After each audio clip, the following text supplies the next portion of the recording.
Doctor ने बोला surgery 100% successful है, पर 3 महीने बाद भी नी फुल एक्सटेंड क्यों नहीं हो रहा है। सच ये है कि एसीएल सर्जरी कभी ऑपरेशन थिएटर में फेल ही नहीं होती, वो घर के किचन में फेल होती है। आप पूछेंगे कैसे? क्योंकि एसीएल सिर्फ एक नी इंजरी नहीं है, ये एक आइडेंटिटी क्राइसिस है। एक एथलीट के लिए, एक फिटनेस लवर के लिए, या एक नॉर्मल इंसान के लिए जो कल तक आम लोगों की तरह दौड़ रहा था, वो आज एक कदम के लिए भी स्ट्रगल कर रहा है। ज़्यादातर इंडियन फैमिलीज़ को लगता है कि सर्जन को लाखों रुपए दे दिए, अब सब ठीक हो जाएगा, पर आपका लिगामेंट हील नहीं हो रहा, आपकी मसल्स अंदर से स्ट्रांग नहीं हो पा रही है। मुझे याद है जब मेरी सर्जरी हुई थी उससे कुछ वीक्स पहले, मैं रात को 3 बजे सोने से पहले यूट्यूब और गूगल पूरा छान मारता था, पूरा सर्च कर लेता था। और मेरे क्वेश्चन पता है किस तरीके के होते थे? मेरे होते थे कि will my leg ever become normal again, how to skip surgery, and surgery के ऑल्टरनेटिव्स क्या हैं अगर मैं सर्जरी ना करा पाऊँ, ये वो सारी चीज़ें, बहुत सारी चीज़ें मुझे वो टाइम याद आ जाता है। एक दिन मैं सिर्फ बेड से बाथरूम तक गया था और वापस आकर ऐसा लगा जैसे कोई फुल मैराथन दौड़ कर आया हूँ। और आप भी इससे रिलेट कर पा रहे होंगे, जब आपके शुरू के 45 डेज़ होते हैं, 2 वीक्स 3 वीक्स होते हैं, तब आप वॉकर से वॉशरूम की तरफ जाते हैं तो आपको पता होगा कितना पेनफुल होता है। और बहुत सारी जगहों में, बहुत सारे घरों में, बहुत सारी फैमिलीज़ में वॉशरूम उस हिसाब से नहीं बने होते जिस हिसाब से एक पेशेंट के लिए बने होने चाहिए। ऑब्वियसली देखो, घर पे कोई ये सोच के नहीं बनवाता कि आगे जाके इसको सर्जरी करानी पड़ेगी। एग्जॉशन जो होता है उस टाइम पे बहुत ज़्यादा रियल होता है। सुबह उठते ही बेड से जो अपने पैर नीचे रखते हैं तो इतनी हैवी फीलिंग आती है, और वो सुबह की स्टिफनेस, ऐसा लगता था जैसे नी में कंक्रीट भर दिया हो किसी ने। स्टेयर्स उतरना एक माउंटेन क्लाइंब करने जैसा लगता था।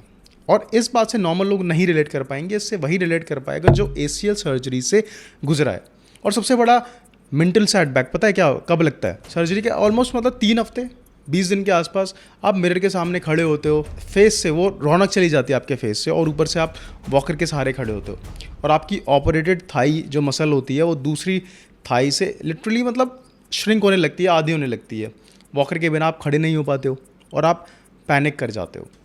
और अगर आप भी अभी ये सब फील कर रहे हो, क्योंकि मैं तो ये कर चुका हूँ, तो ट्रस्ट मी, आप अकेले नहीं हो। ये हर उस पेशेंट की कहानी है जिसे सही रास्ता नहीं दिख रहा। आपको लगता है पेन किलर काम नहीं कर रही है, but remember, pain killer pain को छुपाता है, रिकवरी को स्पीड अप नहीं करता। इसलिए बहुत सारे लोग मेरे से पूछते भी है कि भाई कौन सी मेडिसिन ले। तो देखो यार, मैं पहली बात तो कोई डॉक्टर नहीं हूँ, ना ही फिजिशियन हूँ। मैंने अभी तक सारी अपनी एसीएल की प्लेलिस्ट में बस अपना एक्सपीरियंस शेयर किया है, मेरे फिजियो ने क्या हेल्प करी, मेरे डॉक्टर ने क्या हेल्प करी। और आपकी बॉडी रिकवर करना चाहती है, पर आप उसको रॉन्ग फ्यूल दे रहे हो। इस बात पे थोड़ा फोकस करना, रॉन्ग फ्यूल। एक बात बहुत ध्यान से समझना, जब सर्जन आपके नी में नया लिगामेंट लगाता है तो वो एक डेड टिश्यू की तरह होता है, वो सिर्फ एक डेड ग्राफ्ट है। आपकी बॉडी को उस नए टिश्यू में जान फूंकनी पड़ती है। इस बात को आप अच्छे से समझो, और ये वीडियो आपको और इन डेप्थ नॉलेज देगा। सो नए ब्लड वेसल्स लगाने पड़ते हैं, नया कोलेजन बनाना पड़ता है, और ज़्यादातर लोग पहले दिन से ही अपनी बॉडी में क्रॉनिक इन्फ्लेमेशन, यानी कि जो सूजन होती है घुटने के ऊपर, वो बढ़ना शुरू कर देते हैं। आप देखते होंगे कि नी बहुत ज़्यादा स्वेल कर जाता है, बहुत फूल जाता है, एक बार को डर भी लगता है। मुझे पता है कि जब मैं वो ब्रेस हटा के देखता था तो स्वेलिंग बरकरार रहती थी, लेकिन एक्सरसाइज से करते करते वो धीरे धीरे कम हो गई। तो वही होता है कि जो फिजियोथेरेपी होती है वो सूजन कम कर रही है, और आपका खाना सूजन बढ़ा रहा है। इन्हीं मिस्टेक्स को हम एक्सपोज करेंगे जिससे आपकी रिकवरी और फास्ट हो पाए। और सबसे डेंजरस फूड पता है वो क्या है? जो पेशेंट्स को रिकवरी बोलकर खिलाया जाता है।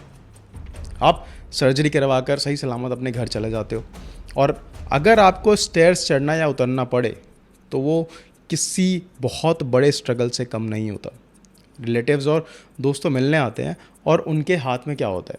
कभी कभार एक मिठाई का डब्बा होता है या फिर एक पैकेट वाला जूस होता है, और वो बोलता है कि बेटा ऑपरेशन अच्छे से हो गया, चलो मुंह मीठा कर लो। देखो, उनकी कोई यहाँ पे गलती नहीं है, लेकिन अगर वहीं पे हम फ्रूट्स वगैरह ले जाए तो वो मेरे हिसाब से ज़्यादा बेनिफिशियल होंगे पेशेंट के लिए, और बहुत लोग ऐसा करते भी हैं। उनको उस टाइम पे लगता है कि यार एक पीस से क्या हो जाएगा, ठीक है, और आपको भी ऐसा लगता होगा एक पीस खा ही लेता हूँ। बट अब साइंस को समझना है यहाँ पे।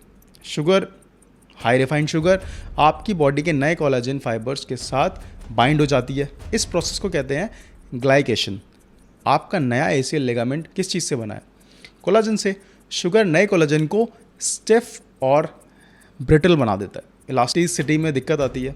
प्लस ये शुगर स्पाइक आपको एक बुरा एनर्जी क्रैश देता है। आप पहले ही मूव नहीं कर पा रहे थे, ऊपर से ये क्रैश आपको डिप्रेशन और फटीग की तरफ धकेल सकता है।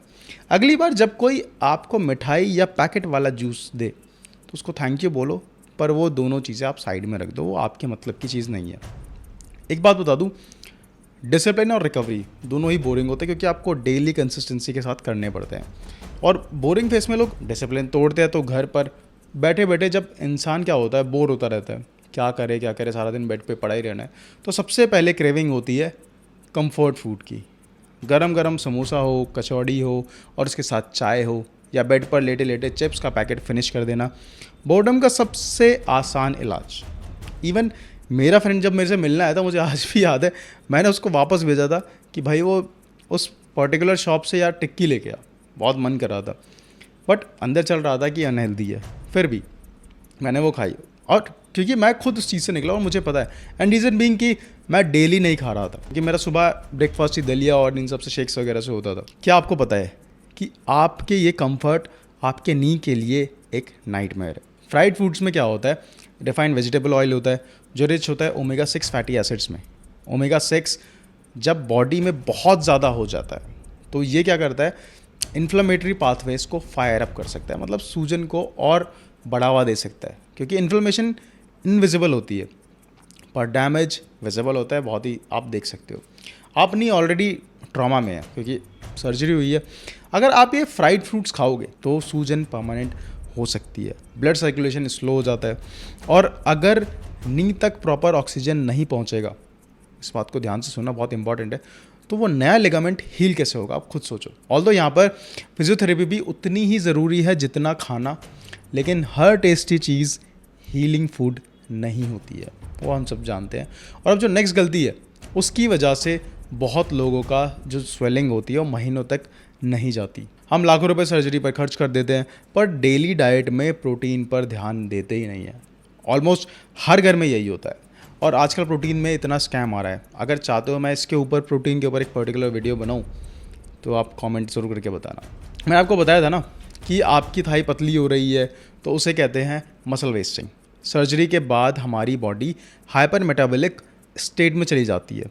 बॉडी के पास दो ऑप्शंस होते हैं, या तो आप डाइट से प्रोटीन दो, या बॉडी खुद आपसे ले लेगी, वो आपके क्वाड्रिसेप्स और काफ्स के मसल्स को खाना शुरू कर देती है धीरे धीरे, क्योंकि उस टाइम प्रोटीन रिक्वायरमेंट ज़्यादा होती है। इसलिए कुछ लोगों का नी ठीक होने के बाद भी उनकी लेग पावरफुल होने में टाइम लगाती है। वेट मशीन पर आपका वेट सेम दिखेगा, पर अंदर से आपका मसल्स धीरे धीरे करके मेल्ट हो रहा होगा। डॉक्टर ये बात रेयरली डिटेल में बताते हैं। हमारी नॉर्मल इंडियन डाइट दाल चावल रोटी में बस कार्ब्स होते हैं, प्रोटीन ना के बराबर होता है।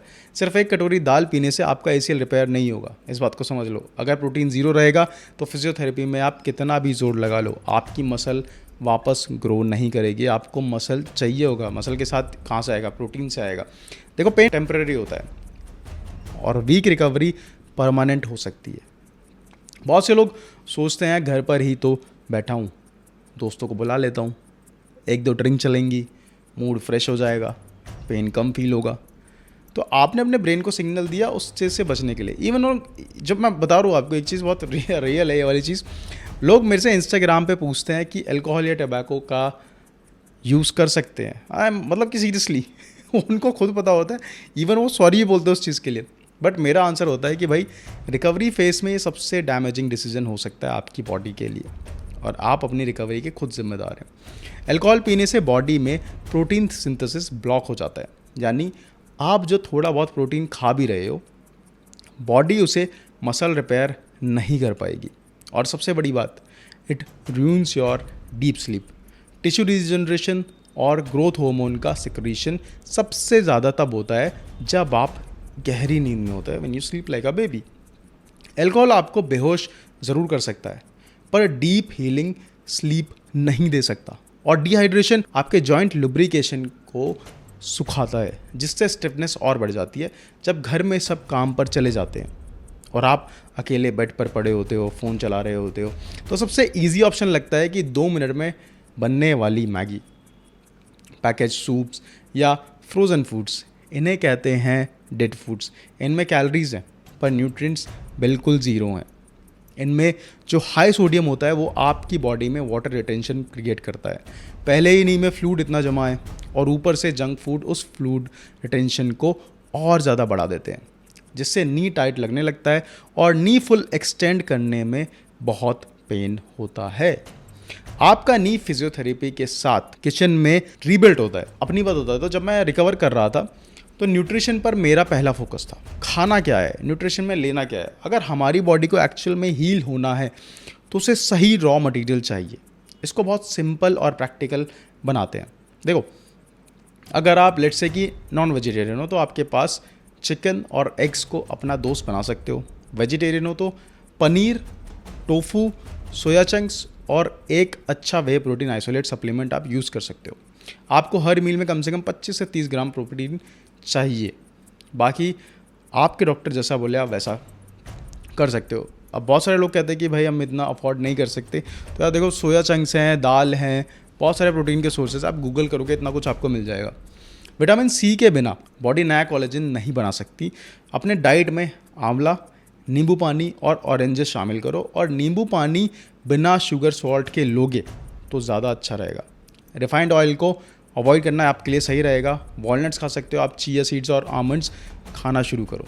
ये नेचुरल एंटी इन्फ्लामेटरी हैं जो सूजन को जड़ से ख़त्म करते हैं। और इवन जब मेरे से बहुत सारे लोग पूछते हैं कि आपने डाइट में क्या खाया, तो डाइट के लिए स्पेशली एक वीडियो भी बना रखा है मैंने, उसमें भी आप देख सकते हो। दिन में कम से कम आपको 3 से 4 लीटर पानी पीना है ताकि जॉइंट लुब्रिकेशन बना रहे। दोस्त, जो मेहनत आप फिजियो क्लिनिक में 1 घंटा करते हो उसका असली जो असर है बाकी के 23 घंटे तैयार करते हैं जो आप अपने बेड पर बिताते हो। Be discipline. आपकी बॉडी रिकवर करना चाहती है, आपको भी ठीक होना, आपको भी फिर से पहले की तरह भागना है। बस उसको सही रॉ मटेरियल दो, क्योंकि मैंने भी यही किया था। और डाइट वाला वीडियो आप देख लोगे तो ACL की प्लेलिस्ट में, तो उसमें भी जिक्र मैंने किया है, और भी चीज़ों का जिक्र किया है। अश्वगंधा, बहुत सारी चीज़ें मैंने उस टाइम यूज़ करी थी। हमेशा याद रखना, नया लिगामेंट ऑपरेशन थिएटर में लगता है पर स्ट्रॉन्ग आपके किचन में बनता है और आपके माइंडसेट से बनता है। सर्जरी के बाद आप सिर्फ चलना नहीं सीखते, आप पेशेंस सीखते हो। आई नो पेन होता है, बहुत ज़्यादा होता है, और इतनी मेहनत सिर्फ क्यों कर रहे हैं हम लोग? ताकि हम नॉर्मल पहले जैसी लाइफ हमें मिल सके, और उसको पाने के लिए करते हैं। अगर आप अभी ACL रिकवरी से गुजर रहे हो तो मुझे नीचे कमेंट्स में बताओ आपको जो सर्जरी को कितने दिन हो गए हैं, और आपका सबसे बड़ा स्ट्रगल क्या है, अभी आप कहाँ पर किस फेज़ में स्ट्रगल कर रहे हो। मैं कोशिश करूँगा हर कमेंट का पर्सनली रिप्लाई दूँ।